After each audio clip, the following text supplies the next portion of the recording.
नमस्कार, मैं हूं आपके साथ निलोफर अंसारी और आप देख रहे हैं V9 न्यूज। देश और दुनिया की हर बड़ी खबर पर रहती है हमारी पैनी नजर। आइए नजर डालते हैं आज की बड़ी खबर। भागलपुर पूर्व केंद्रीय मंत्री अश्विनी चौबे ने विक्रमशिला विश्वविद्यालय के जीर्णोद्धार के लिए काफी चिंतित हैं। अश्विनी चौबे ने कहा कि जब नालंदा विश्वविद्यालय का जीर्णोद्धार हो सकता है तो ऐतिहासिक विक्रमशिला विश्वविद्यालय का जीर्णोद्धार क्यों नहीं हो सकता। अश्विनी चौबे ने कहा कि मैं खुद देश की राष्ट्रपति महामहिम द्रौपदी मुर्मू जी से आग्रह किया है कि विक्रमशिला विश्वविद्यालय का जीर्णोद्धार किया जाए ताकि जो खंडहर में तब्दील हो गया है उसे पुनर्जीवित किया जाए। भागलपुर से श्यामानंद सिंह की रिपोर्ट। 50वें वर्ष में प्रवेश कर चुके हैं। यह समारोह अगले साल तक 1 साल चलता रहेगा। मैं चाहता हूं कि जहां जेपी आंदोलन स्वर्ण जयंती समारोह के साथ हमने पूरे देश भर में हम लोगों ने और इसको मनाया, खास करके जो काले अध्याय 25 और 26 जून का, जिसको आपातकाल का जो प्रलय था, उस आपातकाल को हम लोगों ने झेला है और जेल और सेल जवानी में हम लोगों ने बिताया। 74 आंदोलन में 2 जुलाई 1974 बिहार में पहला फुलवारी सिर्फ जेल कांड, जहां मैं सत्याग्रह भीतर में जेल के अंदर करता था। 3 बार मैं तीसरी बार जेल गया था और वहाँ गर्म सलाखे से दागे गए, आंख निकालने का गर्म सलाखे से प्रयास किया गया और शरीर को जलाया गया। तावा जिस पर रोटी पे सेकते हैं उस पर सुलाने की बात आई और मैं बेहोश हो गया। और फिर जेपी को मालूम होता है और फिर मुझे पीएमसीएच में भर्ती किया गया और मैं लगभग 6 महीना यूँ तो, और किडनी को मरोड़ दिया था, जिससे रक्त से पेशाब 7 वर्षों तक आते रहा और इमरजेंसी में भी मैं लगातार जेल और अस्पताल में रहा। उसके पहले ये 74 आंदोलन की घटना। तो आपातकाल में मेरे जैसे और 74 आंदोलन में सैकड़ों लोगों के साथ जो छात्र, मैं उस समय 21वां वर्ष पार करके 22वां में पहुंचा था 74 में, और जेपी उस समय 72वां वर्ष में प्रवेश किए थे।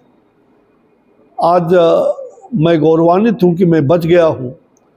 आज मेरा 72वां वर्ष प्रवेश हुआ है, आज मतलब पहले हो चुका है इस साल में।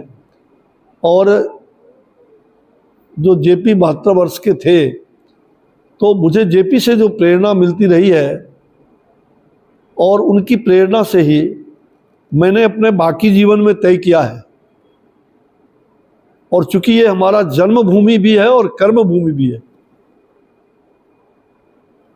जो भागलपुर और जो बाद के कर्मभूमि हमारे बक्सर, जो तपोभूमि के रूप में है, हमारे पूर्वजों की भी भूमि रही है, भगवान श्री राम की पराक्रम की भूमि, ये भूमि हमसे कभी छूट नहीं सकता।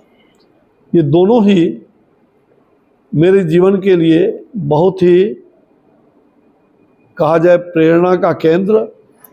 और मेरे जीवन में मैंने बाकी अपने शेष भाग को समाज सेवा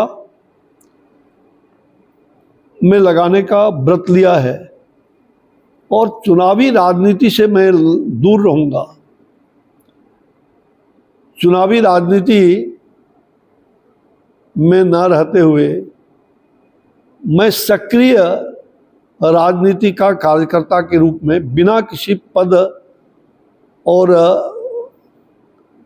का लोभ होते हुए, किसी पद की इच्छा नहीं, समाज सेवा ही हमारा व्रत है। और संगठन जिस भारतीय जनता पार्टी का मैं कार्यकर्ता हूँ, मुझे जीवन में सब कुछ मिला है।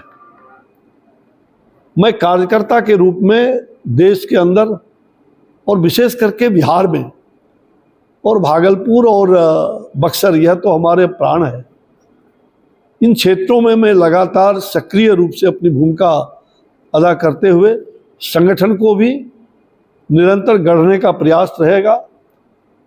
और अलग से जो हमारा संकल्प है समाज सेवा का, जो शैक्षणिक, आध्यात्मिक, जो सप्त क्रांति जेपी ने कहा था, 7 क्रांतियाँ, जो संपूर्ण क्रांति, जिसमें राजनीतिक, आर्थिक, सामाजिक, सांस्कृतिक, बौद्धिक, शैक्षणिक और आध्यात्मिक क्रांति, ये 7 क्रांति, राजनीतिक, आर्थिक, सामाजिक, सांस्कृतिक, बौद्धिक, शैक्षणिक और आध्यात्मिक क्रांति, इसको निरंतर अपने जीवन पर्यंत इस काम को आगे बढ़ाने में हमारी पूरी शक्ति लगेगी।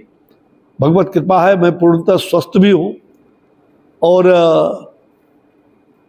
अगले 5 वर्षों तक मैं सक्रिय राजनीति में रहने की हमारी पूरी इच्छा है और बिहार और देश में भ्रमण करके जहाँ जेपी आंदोलन के संपूर्ण क्रांति के बातों को, जो जेपी कहते थे कि समाज का अंतिम पौधान पर बैठा हुआ व्यक्ति गांधी जी का, पंडित दीनदयाल जी का, और जेपी ने कहा था कि सप्त क्रांति, जो संपूर्ण क्रांति, तभी पूरा होगा जब समाज का कोई निचले पंक्ति का व्यक्ति उच्च स्थान पर पहुंचेगा।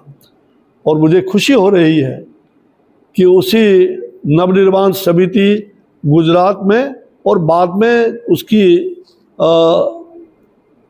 कहा जाए कि ज्वाला को बिहार ने जो प्रस्फुटित किया, गुजरात के नवनिर्माण